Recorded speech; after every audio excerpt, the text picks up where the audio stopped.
Okay, so now we're going to go over beading pipes. So as you can see with this pipe here, this line that goes all the way around was professionally beaded. And what that means is that you can see on the inside it's kind of crimped, if you will, and pushed out. And that's needed because as a coupler goes over this, we don't want air to escape. We don't want boost pressure to escape. So the higher the PSI, the more chance that you have of that happening. So you don't just want a flat pipe. With that over the coupler, it'll give you that extra security that you're not going to have a boost leak. So when you cut pipes, like this one for example, when you cut pipes, you don't have that bead anymore, obviously. It's just, this isn't a straight cut, but you don't have that bead.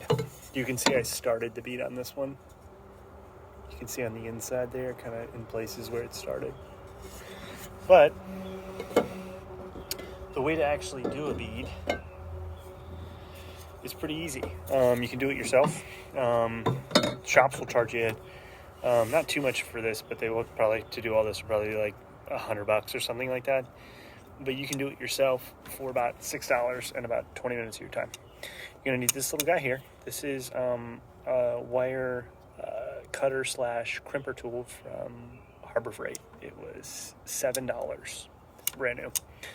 So what we're gonna do is we're going to take this hump right here, that little hump, we're gonna put that in between the pipe, and then we're gonna just crimp it. That's all we're doing. Let me show you an example here. So I'm going to take it, put it in right there, shove it in as far as it would go, crimp it a few times. There's one, there's two, there's three. Okay. So I added to this, but you can already see the bead, if you will. Let's kind of zoom in on that. You can see the bead that's starting to form. There's no bead there.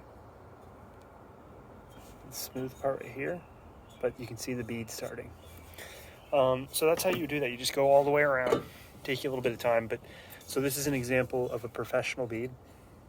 Just showed you, and this is the bead that was made with just that tool. So you can see perfection wasn't achieved in terms of looks, but the bead is definitely there, and that's what we want. So again, that's another DIY tip. Something you do pretty easily because you are going to have to cut these pipes. So